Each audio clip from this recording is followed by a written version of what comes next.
Welcome to the Ad Nauseam podcast, where classical gourmands everywhere can finally get their fill. Join us for a delectable discussion of Greco-Roman civilization stretching from the Minoans and Mycenaeans through the Renaissance and right down to the present. And now, ladies and gentlemen, here are your hosts, Dr. David Noe and Dr. Jeff Winkle.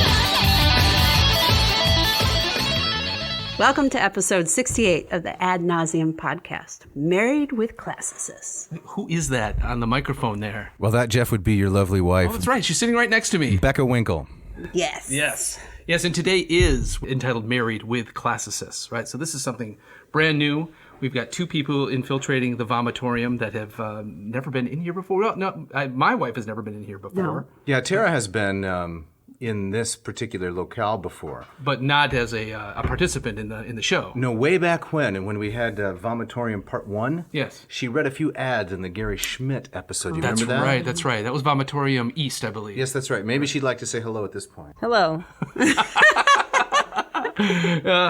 Tara sounds a little bit apprehensive about maybe participating today. That's because she's familiar with my work. But yeah, we've got our wives in today here, Dave. Now, Jeff, we have been promising this particular episode for a long, long time. Yes. And the listeners are going to think that we are dishonest because we've promised so many things. Right, but we've fulfilled those promises, You think right? so? Yeah, for the most part. Delivered very little, I would say. Okay. Well, today then we're following through. It's time to man up. Yep. So, but as we always begin, before we get into this, into the deep waters, right, we have a shout out to give. Yes, we do. And now this one is, well, in fact, it could be an episode in its own right. Seriously. Yeah, so this is not Ron from Down Under. And Ron, you know who you are. This is a countryman, right? What's this fella's name? This is Paul Jabor, I believe. Jabor, yes. Correct. Yes. And let's read just a little bit of this. So, listener, you're going to want to sit down, pour a cup of coffee, maybe bring some snacks along to take a break halfway through. Here we go. Paul says, I am Australian by birth, British by adoption. I'm going to read this part because it's self-congratulatory. Though not on paper, fear of official forms, public offices. You covered this well in the Odysseus in the Underworld episode. Well, he listened to that He one? did, and that was a long time ago. Yes. English by inclination. Okay. Take it away, Jeff. All right, so he also says, my school chopped Latin the year before he was due to start it. Not that would have done much good. Sport, principally cricket, was in full possession of my mind until I left school and found myself in an office of the Queensland Public Service. There's the sticky wicket, right? Yes, exactly right. Ambition unexpectedly stoked by repulsion. Ambition stoked by repulsion. That's not one you get often. No. That's going to be the title of my autobiography. Ambition stoked by repulsion. Yeah. My father had always urged me to study just in case I wanted to go to university. Of course, he didn't understand anything until suddenly he did.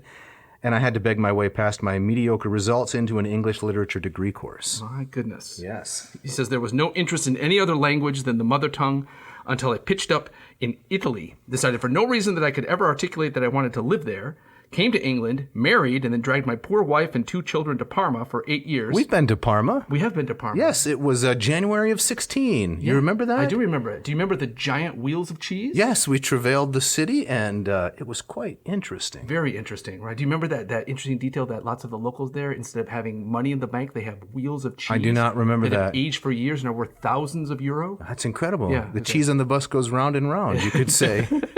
Well, that should be the subject of an episode of its own, yes. So then Paul goes on to say, when my wife had had enough of being stuck up a hill, however scenic, we came back here, that is Australia, and I fell through several jobs until landing in the one I've been doing for the last 14 years.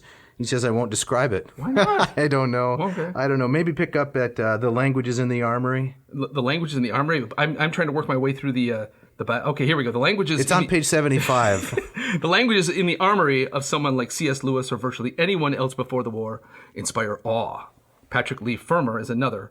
Classicists at War. That would be a great episode. Yeah, so now he's giving us advice? I don't know if is he going too far? Come on, Paul. This is a shout-out. That's right. Anyway, he says, I started Latin about 10 years ago, first with a Cambridge course and then with a tutor. I much prefer the latter, etc., etc., hard yaka, etc., etc. He does say, he says, forgive me if I've responded too enthusiastically to your request. Well, yes. No such thing. No. We love the enthusiasm. Thank you very much, Paul. This was a great and Really enjoyable read. Yes, and thanks for listening. All right, Jeff. So as we get into it today, we have some marriage-themed quotes. That's right. Not just one opening quote, but several. Yes. Right. So I believe my wife, Becky's going to read the first one we have. Would you set it up and read it?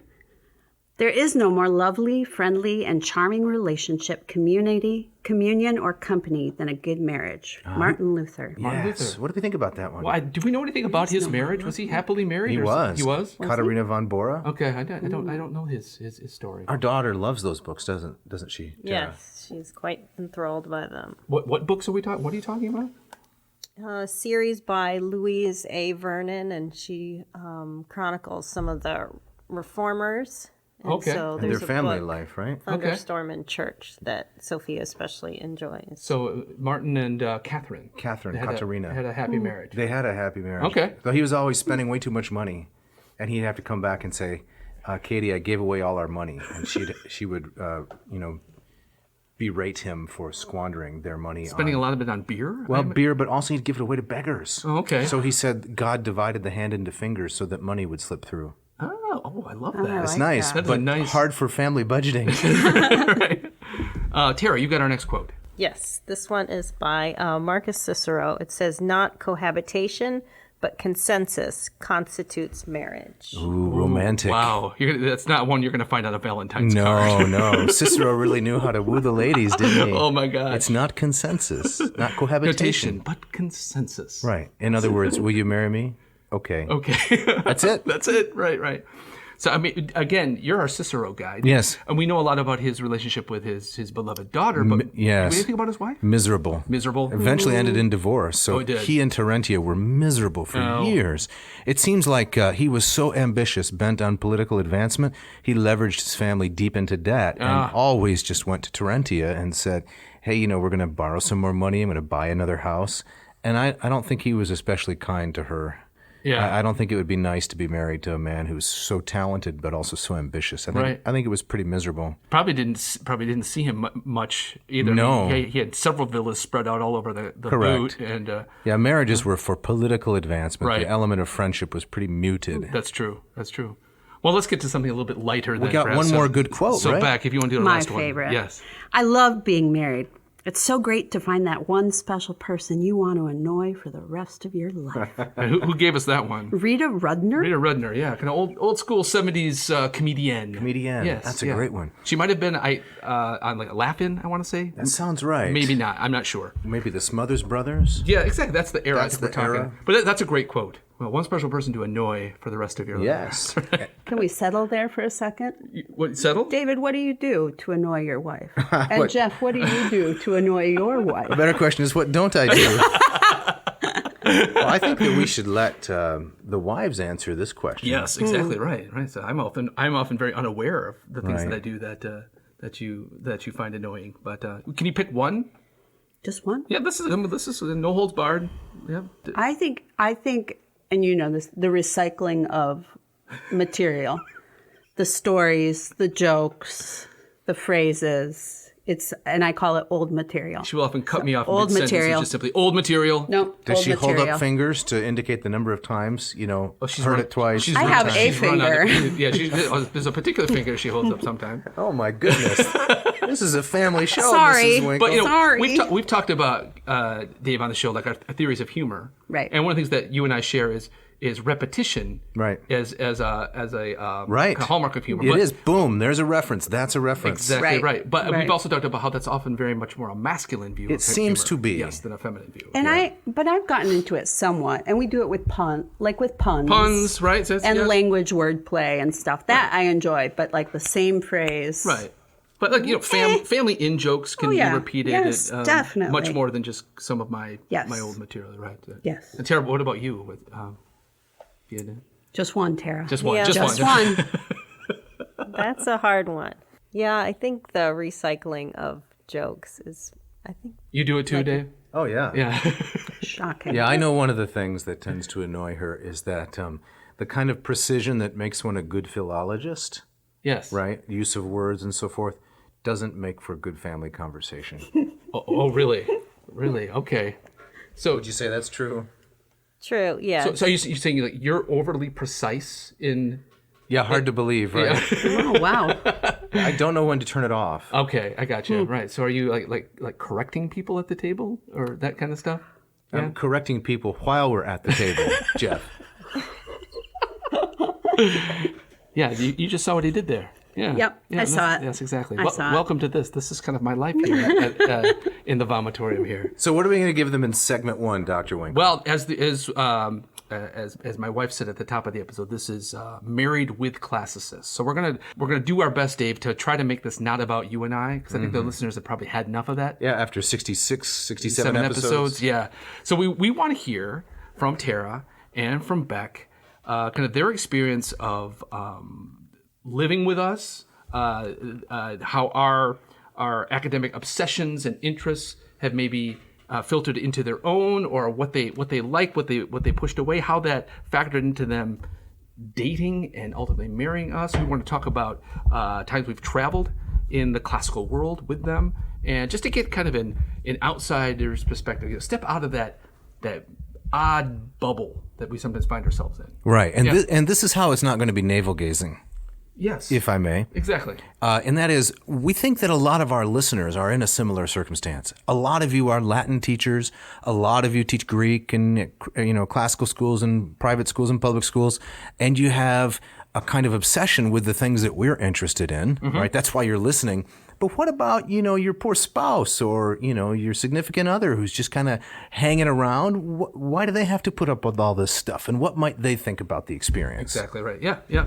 So for example, Bec, how many episodes of the show have you listened to? None. Not one. Not one. Not one, right? So I have avoided it. That's right, and that's fine. I don't take offense at that, but it does lead me to believe that that's this is a world that I live in that is completely separate from you, and to what degree is that kind of a stand-in for a lot of this stuff? And I know that there are a lot of things that through our travels and things that we've read and that we've talked about, like you've taught the Iliad, right, as an English teacher yourself.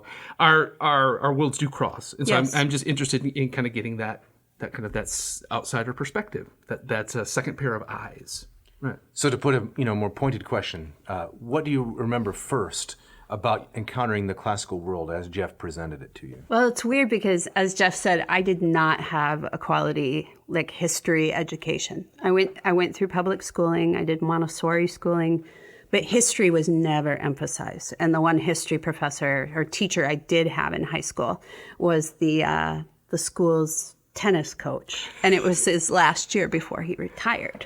So he wasn't the history teacher that happened to be the tennis coach. No, he was the tennis coach that no. happened to be the history Yes. teacher. On Okay. his final year before retirement. Yes. An ideal circumstance for learning history. Yes. And we had a study hall every single day.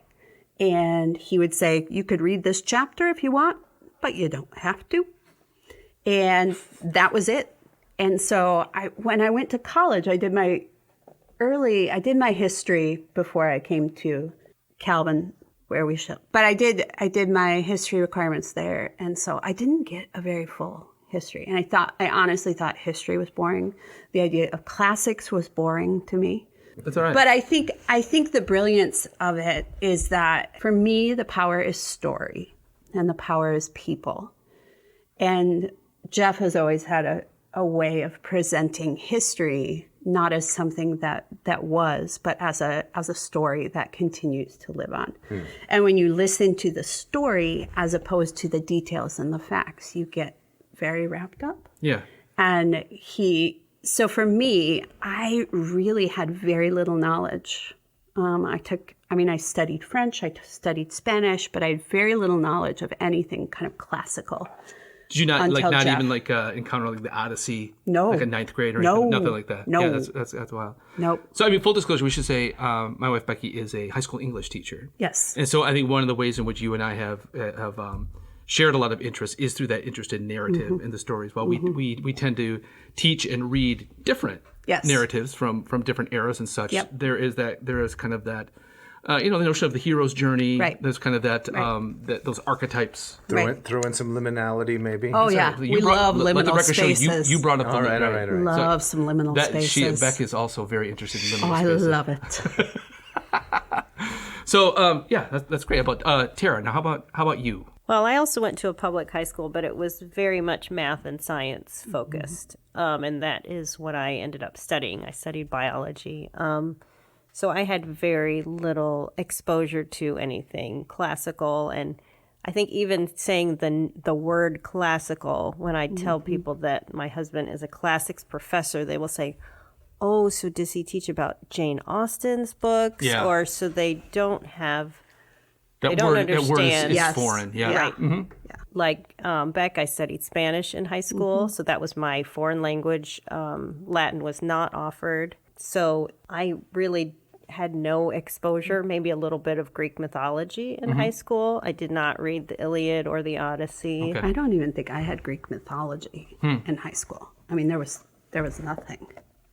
Nothing. And then I also went to the school that shall not be named. But again, I was a science major and I had done a lot of my core before coming to the school. So I was basically in the science building the whole time. The first Greek or Latin class that I took was actually in graduate school, and it was Greek and Latin roots for medical terminology. Oh, sure, right. And Yeah, there you go. so, I ended up adding that my first semester because I didn't have a very heavy course load, and I saw it in the school paper. We were at the University of Iowa, and I thought, oh, well, this looks really helpful. I think I probably should learn these roots because when you read medical journals and scientific articles, it really helps you to learn that. Yeah.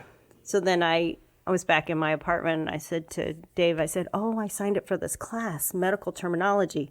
He said, what? I just got assigned that by my graduate student advisor. I'm teaching that. And you're getting an A for sure. Let me Oh say. my. But it was a 1 credit class, and you actually just studied online, and you only met for the midterm and final, and there was probably 500 students in the class. Which I proctored.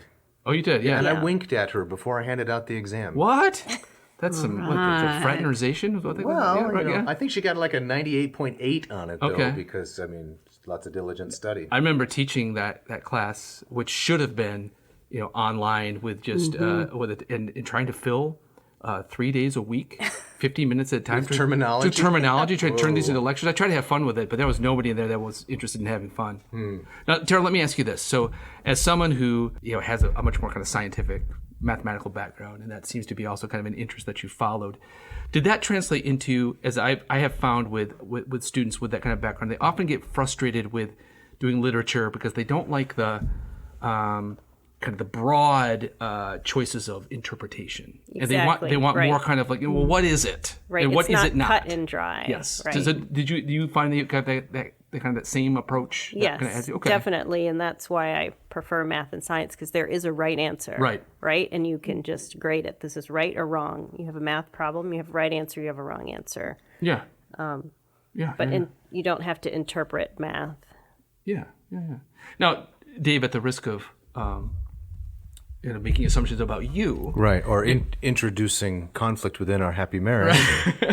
but no, I was going to say that I think that one of the things that Bec and I share is a love for kind of that fluidity of interpretation, right? The many different angles. And my sense is that if I had to compare myself as a classicist and you as a classicist, you're much more of a black and white guy. Right. Like I think you're much more like the precision of the languages is some of the things that is one of the things that really appeals to you. Definitely. Okay. And so I think that you're more like your wife than some might would assume, you being in the field of the humanities and she being from the sciences. Right. I think the common element, and I'm sure it's one that you share, but it's a temperamental difference. The common element is that if we're interpreting something like Cicero, I believe there is a correct interpretation, right? So I'm not a subjectivist.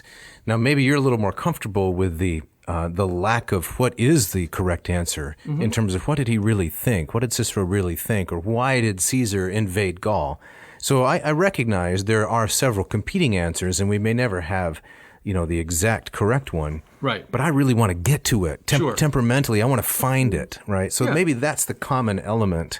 Whereas, I would say it seems like you think, there's objective truth or something here that's right, but you're more comfortable not having it pinned down. And discussing. Sure, I think I think certainly when it comes to literature, when it comes to a myth or to a play, the idea that this play can speak to audiences across time.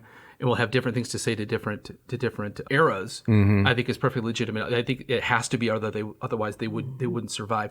But I'm with you in terms of like, what did Cicero mean? Like text in context, right? If we can think of what's happening in 48 BC, and what could be influencing things. What ways is this word that he's using been used in other texts? Those are ways that you can get to the precision of it. So Right. I'm with you. And in addition, we have seen such abuses of the subjectivity of interpretation. Yes. Some people twist the text so that it means anything that they want it to, and that's very obnoxious. Maybe that bothers me more than it bothers you because you just take it as a given. Of course people are going to do that. But when I see it, it rankles. It rankles badly. Yes. And I think there's a similar rankling for someone who is more intent, like Tara, on math and science. Since it can be so easily abused, maybe what's the point of trying to find out the accurate interpretation? Is that fair to say? Yeah, I think that's right. So Bec, how do you, when you teach literature in your classes and you have discussions on it, how do you deal with that issue? Are you more of, hey, let every student kind of bring themselves to the text and let that kind of speak to them in that way, and that's kind of the main thing? Or do you kind of steer them around saying that, oh, that's very interesting. However, I would argue that what the author's trying to say here is X, Y, and Z. I'm just kind of curious of. I think I try to balance both. Talking about that, the world that I live in as a teacher is very different than the world you live in as I find teacher. high schoolers terrifying. Yes. Yeah. Yes. So I teach high school, and I teach at a school with kids from 30 different countries. So my English class will have ESL students and kids who are autistic and a variety of other things. And so it's a different ballgame. It's a different ballgame. Yep. But I would say I try to do both. Okay. And I try to utilize both approaches. Okay. Yeah. That's very interesting. So as we move on here, one of the things that I think is also interesting to talk about is, as you and I, Jeff, moved into our later career and so forth, did our wives have any anxiety about marrying someone whose career prospects were admittedly dim? Or were you just unaware of that? I mean, what do you think, Tara? Did that fill you with dread? I'm marrying a guy who's studying something that's so abstract, so esoteric. Where is there any possibility of stability? Or food? No, I don't think so. So my father is a retired professor, and so I'm familiar with that lifestyle. What did your dad teach? He taught international relations, and his specialty was the Caribbean, the politics of the Caribbean. Oh, wow. Okay. So, no, it wasn't daunting. It wasn't. It was something very familiar to me to be, in graduate school, and then to move to, Dave's first job in Virginia teaching at a small college. No, I felt like I fit right in. Yeah. Having students over, because that's what we did growing up. We had international students over for Thanksgiving or Christmas or just any time. So, no, it wasn't.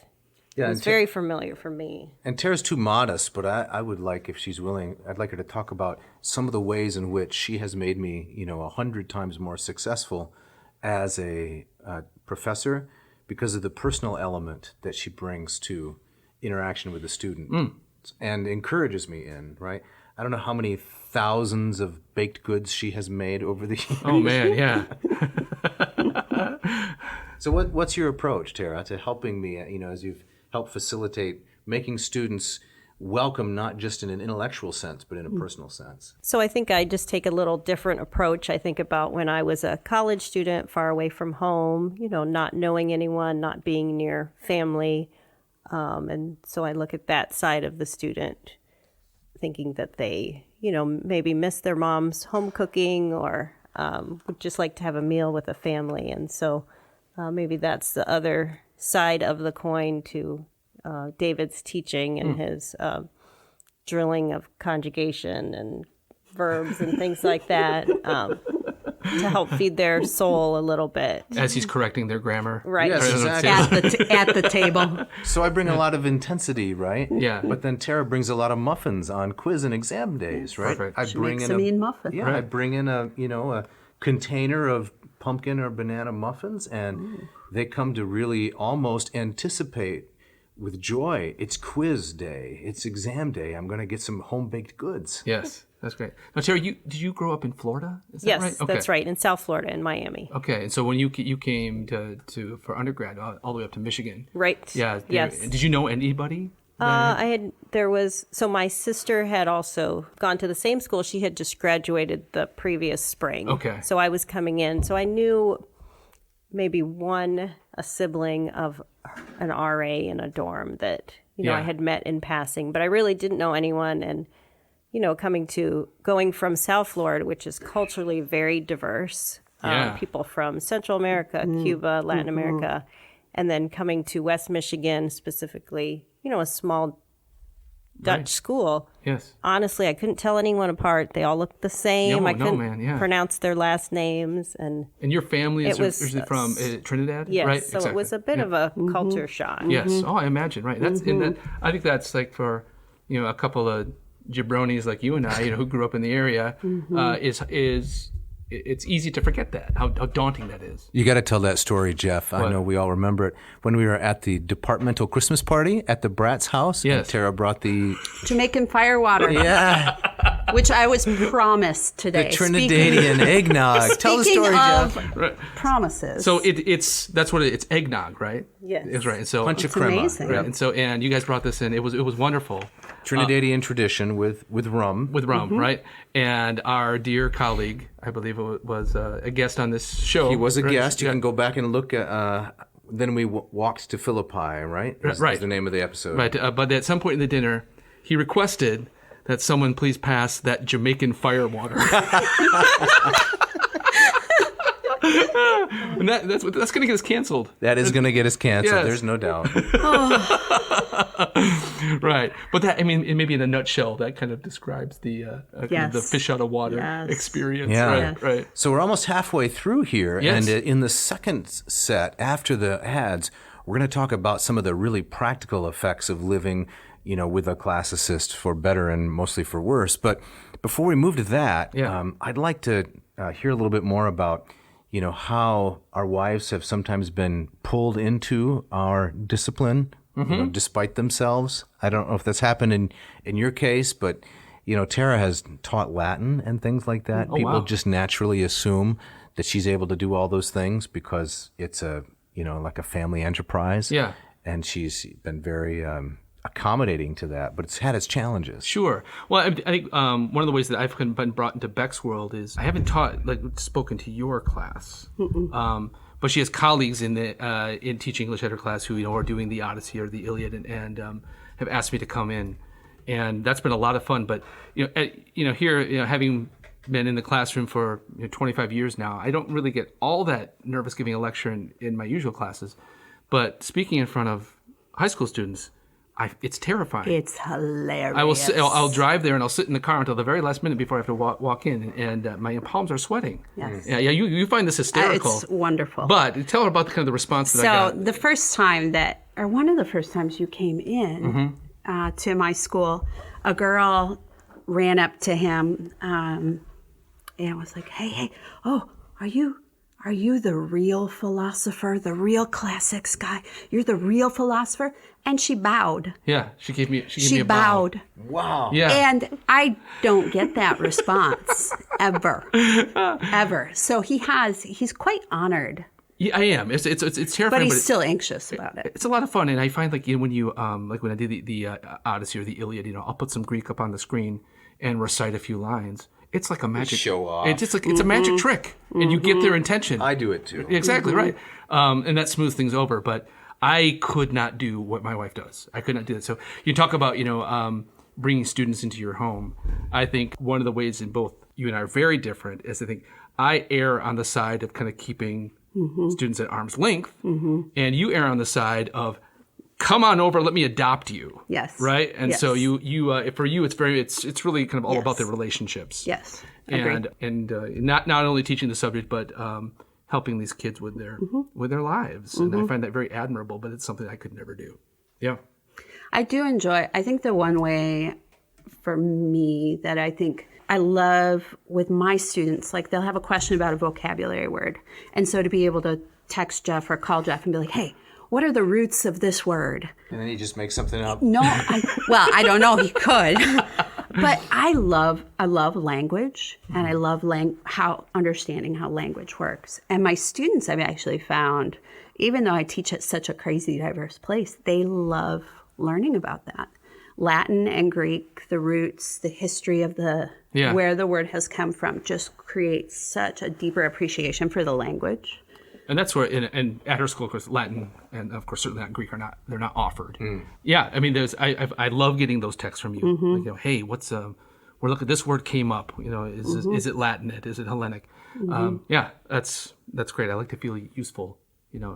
So Tara, how about you? How have you been kind of shanghaied into Dave's world? Can we say that word? Shanghai. That's another Jamaican firewater there. Well, yes, it is. We'll fix it in post. We'll find some other term to put in there.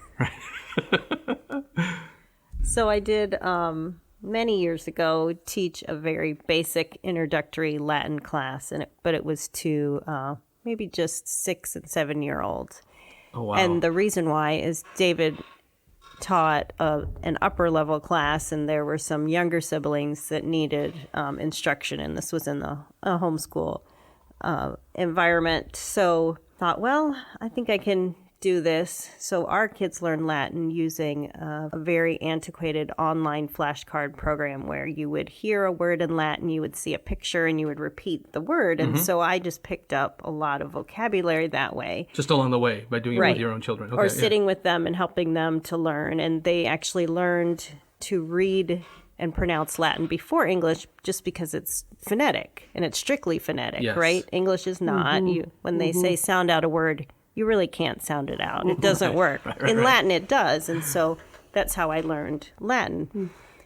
So I did teach this homeschool kind of beginning Latin class. And Jillian at the time, who was in the previous episode, I think it was 67, was maybe 7 years old at the time. And she was not quite old enough to be in the older class. So she was sort of demoted to my class. But very often in the class, she would raise her hand and say, excuse me, Mom, that's not how Dad says it. And so she would correct my pronunciation or my conjugation. I would say, okay, thank you, Jillian. And then I would go home and say, she really needs to be in a different class because I can't have a 7-year-old correcting my Latin. So we bumped her up. We put her in the Caesar class. Right. And she is now currently pursuing a classics major, right? Yes. That's right. Yeah. But Tara was such a good sport, and she brought her own unique brand of instruction to the experience, which was better than mine in a lot of ways. Because, being a grad school kind of philologist, precision was my thing. I never thought about how might the students appropriate this material. It was more along the lines of, it's there, come on, pick it up. But she had charts and graphs and pictures. One really memorable assignment was, she found it somewhere online, but then adapted it to Latin. It was very resourceful. It was, I think, a number of different crayons.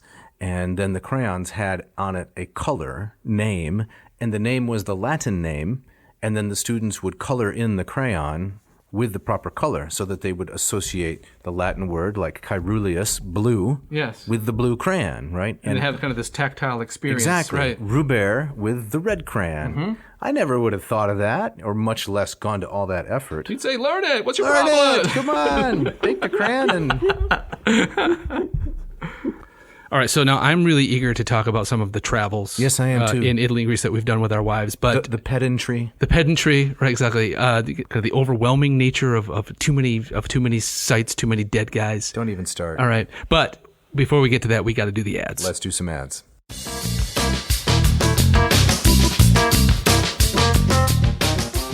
This episode of Ad Nauseam is brought to you by Racial Coffee. In Portland, Oregon, Mark and his fine team of aestheticians. Can I say that on air? You gotta be careful there. Yeah, you Sorry. can. Those persons keen on aesthetics as well as engineering have put together a fantastic coffee machine. Yes, they have. The Ratio 8 and... The Ratio 6. Correct. Right. I got the 6. You got the 8. Yes, I love I my do. machine. We've talked ad nauseum. We have. About how I love the weighty carafe. Right. You got the 3 stages. You got the bloom stage, The brew. and the ready. That's right. And then you're ready to go with a delicious pot of coffee every morning. We Yes. had some friends in the house the other week. Someone who has said she will never have a shout out. She's too shy. What? But she loves the podcast. Okay. And she said, this is the famous ratio 8. Okay, yeah. I'm Yes. I'm guessing that after a cup of that, she's rethinking the shout out thing. I didn't let her have any. Oh, yeah. But yes, I think she should get a shout out. Yep. So. Yep. And we have some special ad copy here. We do. Yes, Yep. and Mrs. Noe is going to read it for us because I think it encapsulates very well exactly what Ratio is doing. Let's do it. Let's hear it. At Ratio, we believe everyone should be able to enjoy world-class coffee without the fuss, which is why we build coffee machines for flavor, precision, simplicity, and beauty. No more and no less. We call it convenience without compromise. Our customers call it, I'm never buying another coffee maker again. Nicely done. Nice Yeah. work. Right. Now we should talk about this contest. Convenience without compromise, Yeah. Michael. Can you just dilate on that for a moment? We're just gonna going to move pause right on. and marinate. Yeah. Yeah, sorry. Okay. Convenience Without compromise. How does that work in the Winkle home? convenience without compromise, it only really works around the coffee machine. Okay, so Yeah. tell me more. So you don't want to go down to the local Breenery Brewery? Not the bagel barn? No. No way. No, that's not convenient. No. You want it right there on your own countertop. Hit that button. But what does it mean that there's no compromise? Well, I mean, they have exacting standards there at Ratio Coffee, right? They're not doing things halfway. No. No, it's great. I've never had a better coffee machine in my life. All right. And Yep. you're never buying another one? Never. All right. So if our customers want to score for themselves a great 6 or an 8, they go to, RatioCoffee.com. and they enter a coupon code. ANCO. Yes, ad nauseum coffee. And they'll get 15% off one of these great machines. That's right. That's right. But there's more. No, that's it. No, there's more. Okay, what is it? So they're going to have to continue listening because we're extending the special sweepstakes. where yes. You can win a Ratio 6. We're extending it for another episode. So at some point later in this episode, we will mention the special code. You have to listen carefully. It's just going to be inserted in there. Then you go to ratiocoffee.com/ANCO, enter the code, and you'll be signed up to win your own free Ratio 6. And we will announce that winner in episode 69. That's correct, Yes. the next one. Okay. This episode also brought to you by Hackett Publishing. Hackett Publishing, as I recently learned, is coming up on 50 years. That's incredible. 50 years of publishing high quality, digestible, accessible, approachable translations of not just the classics, but from many other corners of the humanities. Affordable. Yes. Beautifully produced. Beautifully produced. I love the artwork on the front. I've used them. I use them in every mythology class I've taught over the last 10 years.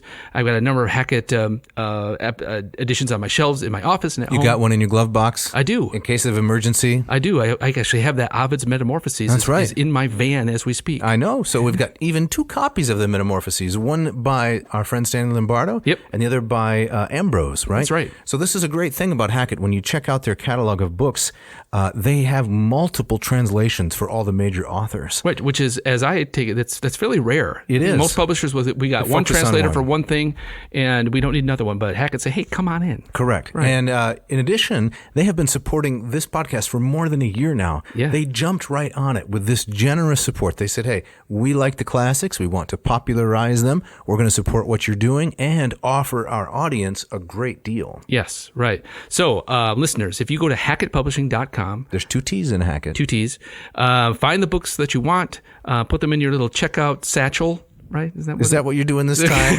Once you started out with grocery cart, and I Yeah. said, whoa, Winkle. Right. That's There's usually a the little icon. It's a little cart. grocery cart Right, so and buying books. Okay, now it's a satchel. So put in a copy of Reeves' Plato and a dozen eggs. Yep, exactly. Yep, a side of beef. And then you type in the coupon code, which is, I believe, AN2021. For just a few more weeks. That's right. And then it will change. To AN2, I think we can reveal this. It'll Yeah. change to AN2022. It's a bombshell. It is huge. Right.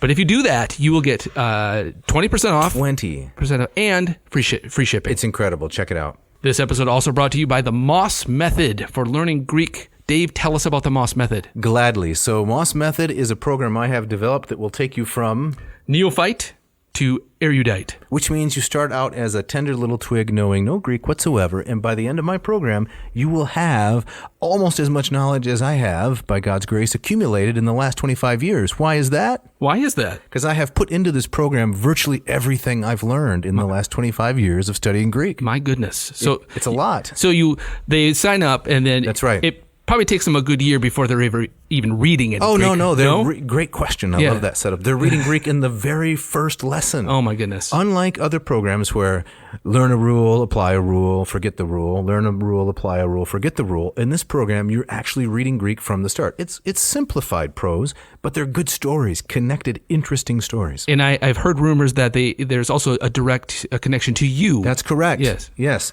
So as soon as they sign up for the course, I get my tentacles into them. So if students are interested, they should go. Well, let's talk about that a little longer. The tentacles? Yeah. Okay, all right. It's a metaphor. Okay. It means that every week on Friday or some other day, they get to meet for the Moss Method office hours. Oh, okay. We get together over Zoom. We just had one yesterday. We had a couple students from the state of New York. We had one from Michigan. We've had folks from Hong Kong, from Kansas, from the UK, Italy, from all over. We meet and we talk about Greek, anything that you want to learn, New Testament, Homer, Demosthenes, whatever. And that's one of the key benefits of being in the Moss Method course is direct access to me. No flanky, but me personally. No flankies involved, and some interaction that you get to meet other people who are doing this too. It's fantastic. It's a lot of fun. So it's expert, self-paced, and accessible. Go to mossmethod.com. Check it out. And you got a lot of free stuff on there they can check out. Tons of free stuff. We just put out an episode looking at Homer's Iliad, Book 1, lines 258 and 259. Okay. And pretty interesting stuff. Mishka edited the video, put some comic elements in it. Lots of free material. Excellent. Sounds great. Don't hesitate. Check it out.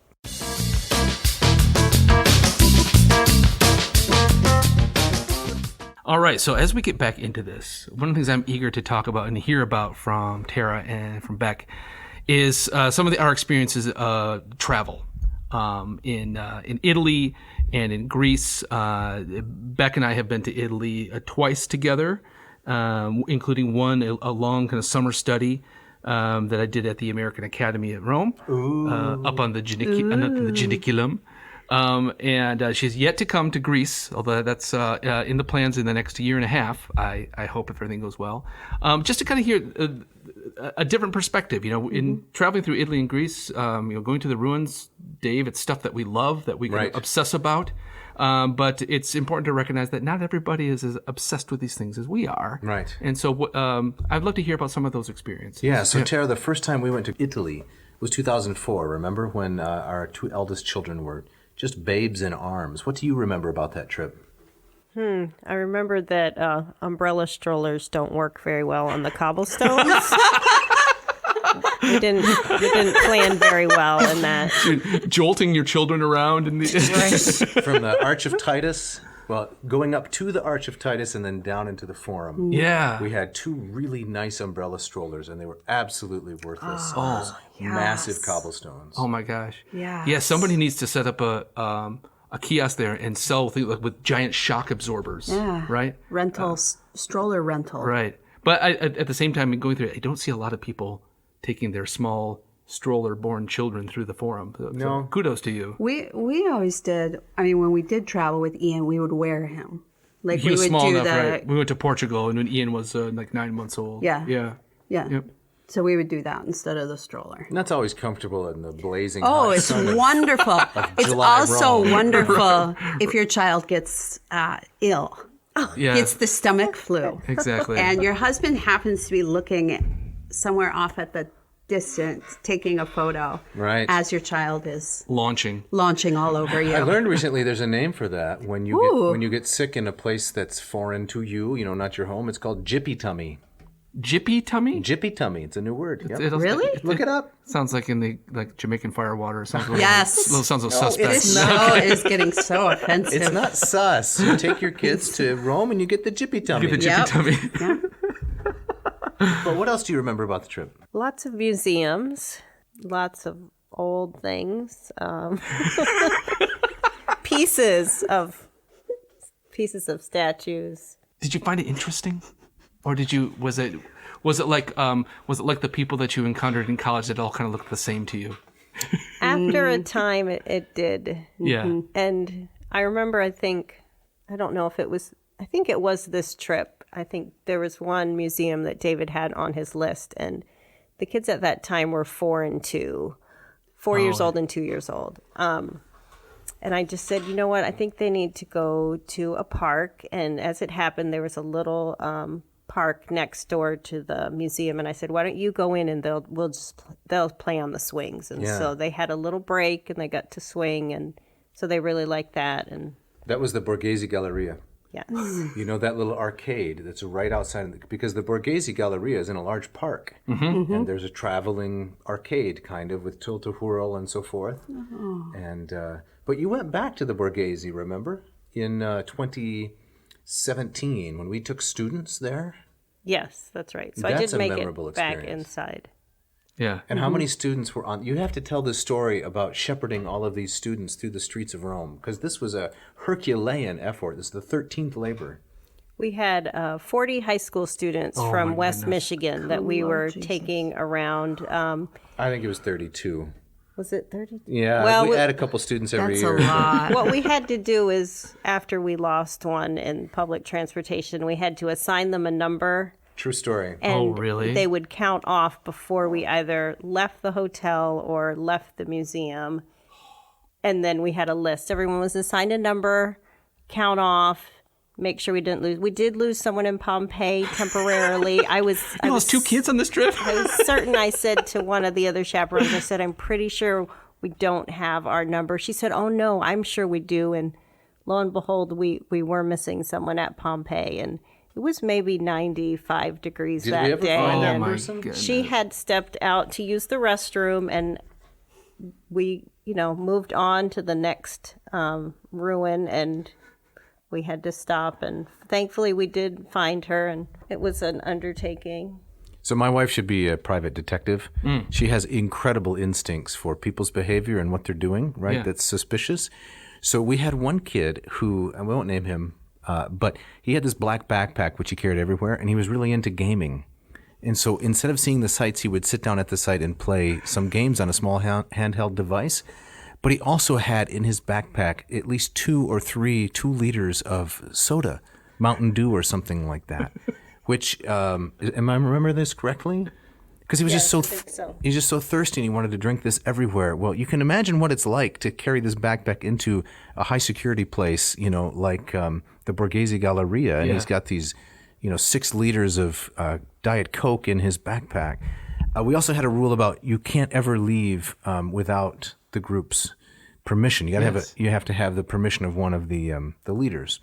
But he would sneak out to the store to refill his snack supply. Do you remember this? Yes. And she caught him. So Oh, yeah. Yeah. Oh, that's... That's my daily living. Catching snacks, people playing Mario Kart. So back the first time that we were in Italy, I believe it Yep. was 2003. Yep. And I think it was your first time in Europe. Yeah. Yes? So talk about what stood out to you on that trip. So I think the main thing that I remember, we did a lot in that week's time. Yeah. We crammed in a lot. Thankfully, we did not have children at that point. No. So it was just, I think it was us and we had another friend Yeah. Yep. with us. But by the end, I think like Tara was saying too, it just started to all kind of look the same. I do remember marveling at it. Rome was by far my favorite city. better than Florence? Yes. Yeah. Yes. I would agree with that. What's wrong with this woman? No, she's right on there, I think. Yeah. I love Rome. I love the history, the walkability. I love that city. And you kind of like there's a grittiness to There Rome that is. Florence, Florence is more is kind of like Renaissance land at Disney in a there's little bit. There's a dirtiness. To Rome. Right, exactly. But Gritty, dirty. Oh, I was shocked the first time we went there. So it's- Yeah. it's one of those things. I think it's you kind of roll with it and you love it, or you Yep. you say no. Florence is the Yes. place to be. But both Beck and I love Rome. Yeah. Yep. So by the end of that trip, I think we went, I think it was by the time we were in Florence, I had sort of had enough because it felt like we just kept doing the same sort of things. And so I subtitled. I started calling This the is not. trip. I don't think it's even a subtitle. I think this is the primary title Yes. of the trip. What did you call it? Climbing tall things and looking at dead guys. And That's pretty much what we did. Right. We So climbed a lot of tall things. We climbed the dome in Florence. We Yes. climbed St. Peter's Dome. Yep. We climbed the tower in Siena. Oh, Yeah. yeah. And plenty of dead guys along the way. Plenty of dead guys. Right. Although Plenty I will of say dead guys. the one place I remember that really kind of sparked you, and we've talked about this, is when we did the Scavi. Yes. Which we've done an Yes. episode on, going to Yes. see the necropolis underneath St. Yes. Peter's, and then which culminates in you getting a glimpse of Peter's bones Yes. in the lucite boxes. Yes. And I remember, I had done it before, Mm-hmm. and so I spent more time in that particular tour, kind of watching you, than kind of listening to the guide, and just watching you just kind of marvel at what we were doing and what we were seeing. I thought that was one place it really kind of clicked. Yeah, and but part of it with that, our guide was amazing. We did have an incredible guide, and he did it. It was a story, Yes. and he brought you into it. It Yes. was it was amazing. It was, yeah. He did. He was. That's still. I've done that. I think I've done that tour 4 times, and that by far the best. Yeah. Yeah, that guy was great. So, yeah. So, and then the second time, we lived. At the American Academy, Yeah. which is kind of fancy, a Renaissance villa up on the hill. Yes, And- which was very interesting because I had just finished teaching my first year at a very inner city school, and then to end up with all these academics in Rome. And the subtitle of that was Mingling with Insufferables? Yes, it was. It was something like that. That's about right on. So, Part of a broader conversation. Yes. Right? If I may. Yes. Which is academics are unlike real people. they are. Yeah. They are obsessive Yes. to the point of obnoxious. Right, and in some ways, like universities do a public service by keeping them off the streets. I think to some degree, right? So I think that probably our listeners can tell from listening to Bec is that she doesn't have a pretentious bone in her body, No. and she doesn't have a lot of patience for pretension, and she kind of brings a kind of an openness and a candidness to kind of everyone she meets. She's not impressed by high degrees and people who have written this and that, and she just kind of approaches people as people. So Bec, I wonder if you could tell the story of when you found yourself sitting at the dinner table next to Peter Rockwell, who is the youngest son of Norman Rockwell. Well, And Jeff, all that I remember is we would have these huge dinners when we lived at the academy, and it was great. amazing. Yeah. Family styled meals and Lots of wine. It was lots wonderful. of wine. Yeah.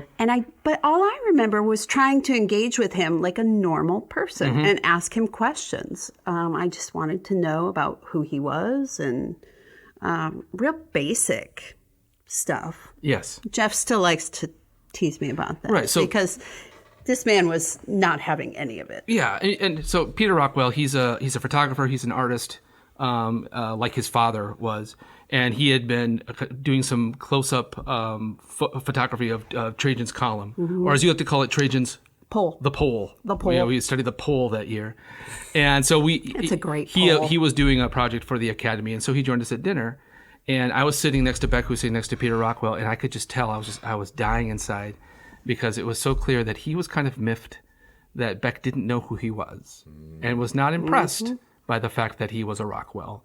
And she just wanted to kind of talk about, hey, who are you? What are you doing? And it was Tell me about your art. it was emblematic Tell me- of yes, exactly, of that divide there. But- And I think for me, my desire so much when I meet people is I want to connect. I want to know who you are. Yeah. And for at least for some people in academics, they want to be known. Yes. Or like with that individual, he wanted to be well known and was not didn't want to connect. Wanted to be that known. was certainly the vibe that I Yeah. got at the Yeah. table. Yeah. Yeah. Very similar to the times that Tara used to accompany me to grad school parties. You remember that particular professor who, I guess, he was not part of our department. I won't say which department, but I think because of your Indian ancestry, he assumed that you were Hindu. Yes, yes. Can you tell that story? Oh, please tell this story.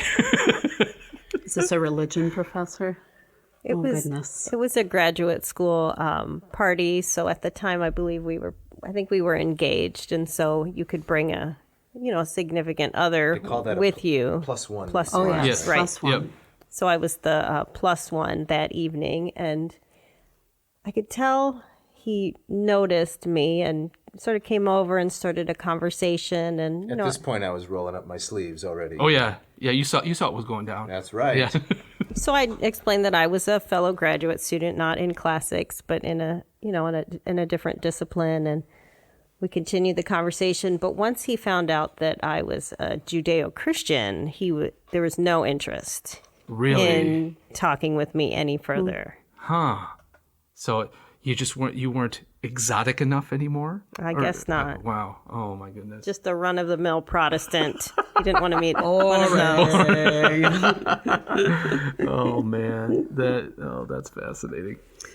We also used to play, and I don't know if now is the time to talk about that's the time. grad school. Jeff, prior to us so I didn't know Jeff in grad school. We met once you had graduated. We actually bonded over music. Yes. And not academics. We were in a band together, and I was the singer, he was the guitarist, and I dumped him, and he wrote mean, angry songs about This me. is not the time or place for these. Yeah, for okay, these never stories. mind. So, but you would Islands in the Stream, is that what you wrote? Or? Another episode, Dave. There we go. Yeah. But you used to take me to classics conventions. We went to a couple. Yeah, we did. And I mean, working at a more inner city school, then going to a classics convention was very, very different. No, for to be me. fair, I didn't drag you to the paper sessions, but no. we went to Cincinnati and went to Madison, and there in that corner of town we were in, the place was crawling with classicists. Yes. Yeah. And so Jeff and I, it may have been more me. It was you. We invented a game, and we would go any restaurant that we would go to, or anytime we were out in public at these sorts of events, we would just sit in a booth together, and we would play Classicist, not a classicist. And it's actually quite an easy game to play. It's fish in a barrel. It is. Right, exactly right. You can see them coming a mile away. It's true. Now, when you would deem someone a classicist, we would never, prove it by asking them. No, but it was it was obvious. It didn't need to be proven. It did not need to be wandering So what were around, the telltale signs? looking a little lost, right? Very lost. Maybe a slightly disheveled, right? Sometimes dark clothing for the women. Oh, for the women, it's all black. Yes, dark clothing. Yep. Glasses, Stepping possibly. on a lot of toes here. This is what she does. That's what she, Yes. Yeah. But you can. It's just you just know it when you see it. She's undefeated at this game. I am. Yep. So let me mention the code here for ratio. It's 6567. Listen, Jeff, can you repeat it? 6567. Right. And when we were prepping for this show, if I can pivot, Oh yeah. word I hate. Your favorite term. Yes, pivot is everything in life a basketball game. I guess so. It's constant pivoting. All right. All right, sorry. Or irrigation. Bring it back. Okay. When we were prepping for the show, Mrs. Noe put down one of the things she'd like to talk about was dissertation length correspondence. Oh, really? Okay. What? Okay. Tara, please tell us about that. Well, it seems like whatever you can say in, or a classicist, whatever you could say in maybe 2 sentences really turns into 2 pages if you want to communicate anything of importance. I would actually say you're the opposite. Really? Yes. That's interesting. I don't know. Like, I feel like you're so precise with your wording. So whereas I feel like I would be the one who would say more. Oh, without a doubt. I think the roles and are reversed. write more. Yes. He is the one who's like straight to the point. So I give him the dissertation. That's interesting. So you got dissertation length correspondence from David. Can you tell us, Tara, what's the weirdest thing you've ever gotten a dissertation length explanation about? Well, that's a good you question. remember? To think about that for a minute. I'm not certain. It happens every day, right? It's such a common occurrence.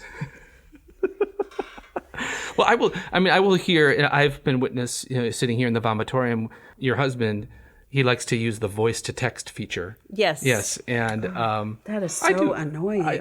I smile because when you do that, there's such kind of a formal tone about it, right? And maybe that's just so the software recognizes what you're saying. Before you pile on too heavy, remember I can't use one thumb.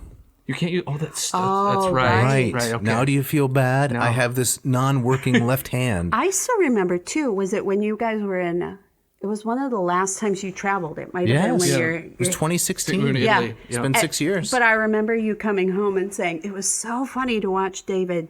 Just the two of you would joke around, but then he would get on the phone with Freddie and he would be, "Hello, Freddie." Yeah, 'cause you kind of This formality would come over, Yep. Yeah. and Yeah. I remember you talking. He would. I mean, that was a great trip, but you suffered. Anybody else want to throw me under the Suffered, bus right? while we're at I'm it? trying to. I'm offering you some compassion right now because I mean, you were going through that weird arm thing. Yeah, it was. And It was brutally didn't know what was painful. going on. And it was Right. very painful. Yeah. All right, so we're up against the clock a bit. We got to wrap this up, but before we go, we got to talk about those times where Dave, you and I have led trips, and we've taken students overseas, and we're gone for weeks at a time. Yeah, as many as 18 to 21 days. Yes. What about those left behind? Yes. What about those? No, I know that in our relationship that has been a thing of tension, especially as with young children at home, does not make it easier when you're kind of single mom in it, Or when you're pregnant or when you're pregnant. That's also Jeff, and you were about you to were pregnant? burst. what my wife. Oh. my wife. Yes. So, Bec, could you maybe you want to speak to that? I mean, what have been the you often talk about these horrible things that come in threes. So we anytime that Jeff would leave, and he did leave me right before I gave birth to Ezra.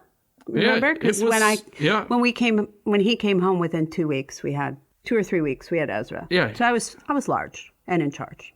But we had a joke. There were kind of 3 things that would always happen, and this has happened every single time he's gone away.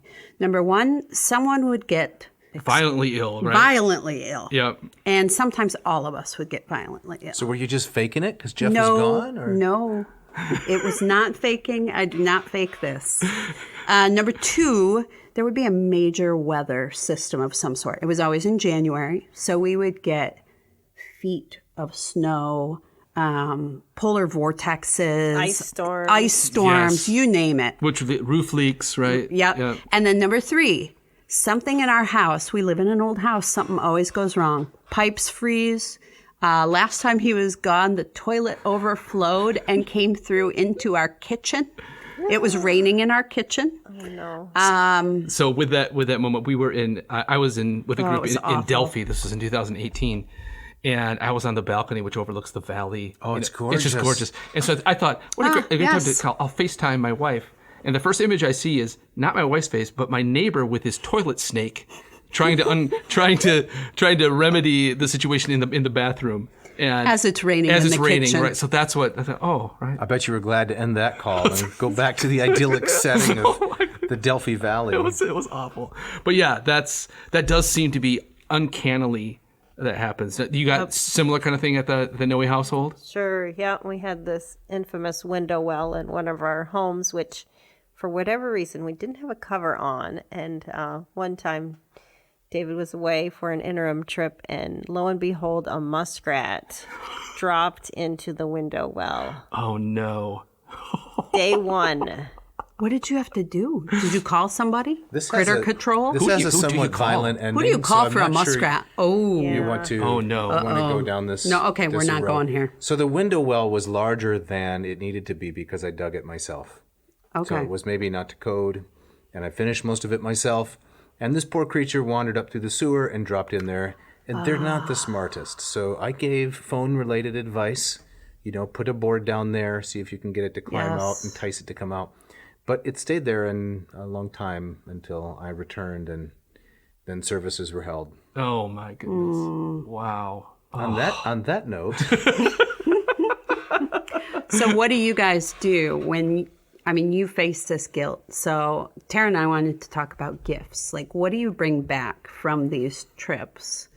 What do you buy your spouse? Or what do you buy someone who you've left behind to deal with the polar vortex? Right. And so Tara and I were going to just share some of our gift ideas, or what the best and the worst that you guys have brought back. Yeah. well, the feeling is, right, this is ostensibly like a junket, all expenses paid trip to Greece or Italy. No, we were working, weren't we? We were. There was some work that happened occasionally. Yeah, but you and I had a great time. We had a great We had a time. lot of fun, right? And they don't want to hear that. They don't want to hear that. So we often just pick up some family gifts, right? Yeah. And what does Greece have to offer? Typically olive wood-based salad tongs. Have you? and so How many forth. tongs have you A brought back? lot, right? A ton of tongs. Never brought. I never. me tongs. No, I think you would like some, wouldn't you? Oh, I would love some next tongs. time. The other thing is olive oil soap Yes. Yes, I brought back that Yes. as well. because it travels easily. Right. Now, eventually, I moved into buying, decent jewelry, right? Like on the Ponte Vecchio in Italy, in Florence, the Yes. famous bridge. I bought some nice stuff, but also a lot of sponges and soap and other things to try to assuage my guilt and allow the people who weren't there to share the experience a little bit. Yeah. No, I remember when we went in 2016, you had actually done some research about yarn stores in Rome. And you had kind of flagged these things. So they looked and they sounded interesting. And you love to knit. And so I remember it was one of the last days there. And I was going all over the city I think looking you had finding these. actually told me that you spent multiple days. He just made that So, up. No. yeah, it wasn't the last day. drinking Because he espressos and doesn't smoking procrastinate. I remember the last day in particular because it was incredibly frustrating just trying to find these places. And I went 0 for 3. One place I could not find, the other 2 were closed. And so I think I ended up getting you just some like garbage shirt. I was with you. Was this in Were you Rome? with me? Yeah. Yeah. Remember Was when we this left? in Rome? Yes. This was in Rome. Remember when we left the hotel, we tied some floss to the post so we could find our way back? That's right. Exactly. Do you remember, though? I wonder if part of it was we've been in Rome multiple times, and there will be 3 or 4 buildings with the exact same address. That's true. So And it's very difficult to so find much of anything. much of anything. So I'll rely on that excuse. And so I remember I was so frustrated I couldn't find anything along the lines of what. And you had sent me like the map and said, "Look, this place looks cool. This place looks cool." And said, "Oh, I can walk there. You can't walk there." But yeah, the last time I was in Greece, my colleague that I had along, a delightful woman, and she's I can help you here. And so I got you a nice scarf, the textiles and such. So I've hit, but I've certainly missed. You really needed that one after the toilet and the I rain did. and the kitchen. Absolutely right. Yeah, Exactly. she knew. She knew. She had She you. knew. She Yeah. had your back. So Tara, how about you? Can you remember any kind of Best or worst? best gifts, worst gifts? We do have lots of very nice olive wood bowls, Tongs. tongs, Butter knife. butter knife. Olive wood butter knife? You brought home a butter knife? I did. Wow. Just trying to, Just get ahead. butter her up. Olive forks. Yep. Yeah. Okay. One time you called me, and we, texted while I was in Rome. You gave me a specific choice. You said I'd like one of those silver rings that you have often got for me. And you may even be wearing it right now. I don't know. So that was very helpful to have something specific. Because I may be a raging chauvinist. Mm-hmm. You didn't have to agree with that. But I'm of the school where it's much easier to please someone if you know what they want. Yeah. So if you get clear directions, I'm very happy to comply Like with directions to the knitting store. Exactly. That's right. To the yarn shops. I needed a taxi to the knitting store is what I needed. Yes. Yeah. So Tara, come on, any like real clunkers that you can remember? No, Not really? I think he did a pretty good job, all considering. Yeah, I was But with you him. have to- I was with him in that jewelry shop on the Ponte Vecchio, and I was impressed with how intent and how personal and how exacting you were and what you wanted and what you're looking for. So I can attest to he put some thought into at least that gift. Did you want me to buy you a ring, Jeff? I was a little disappointed that I didn't get anything walking out of there, but I remember it. Yeah. So I think we're up against the clock. We got to get out of here. We got to get out of here. So before we go, we've always got our people to thank. Who are these, Dave? Who are these musicians? So we need to thank Ken Tamplin, who provides the music for the ads, the bumper music, and Scott Van Zen, the screaming guitar for the intro and the outro. Yes. We got to thank Mishka, Our sound engineer. and we'll even shout out to Agricola. Yeah. Now we're not releasing this one as a video edition. No, but he's part of the fold now. That's correct. Yep. Yep. Agricola is helping us out with all those things. We're really excited about releasing these things on the YouTube. That's correct. Yep. And speaking of which, if you like the show, please go to YouTube and enter Ad Nauseam as the channel. Search for it. We'll put it in the show notes or somewhere in the release. And subscribe to the channel. That would really help our growth. We'd appreciate that. Yep. And if you got a comment or an idea for a show you want to shout out, you can write to Dave at oddnauseam.com. Don't forget the V. Or Jeff at adnauseam.com. Don't forget the V. We'd like to hear from you, your comments, your complaints, your criticisms, your angry screeds. That's right. Not you, Ron. No, yeah, Ron. Yeah, give it a rest, Ron. Right. And Dave, what we got coming up next week? Well, it's another seasonal themed episode. Okay. It's Quomodo invidiosulus nomine Grinchus Christi natalam abrogaverit. What in the world did you just say? That is Seuss's version, actually Terence Tunberg's version of the famous Seuss book, How the Grinch Stole Christmas. So we're gonna do some recitation and That's reading? correct. I'm going to Excellent. read some of it in Latin. You're going to read some of it in Latin. We're going to talk about the translation, talk about Latin children's books a little more broadly. It Yeah. should be a good way to close out or begin the new year, depending on when it drops. Sounds like fun. And so we're going to end, as we always do, with we're going to do 2 gustatory parting shots. That's correct. One for each of our lovely wives. That's right. And so, Bec, give us the first of these, would you?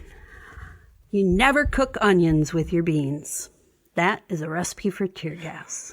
Justin Swap. Excellent. And from Margaret Atwood, nothing helps gluttony along so well as eating food you don't have to pay for yourself. Agreed. Yeah, thanks for listening. Thank you.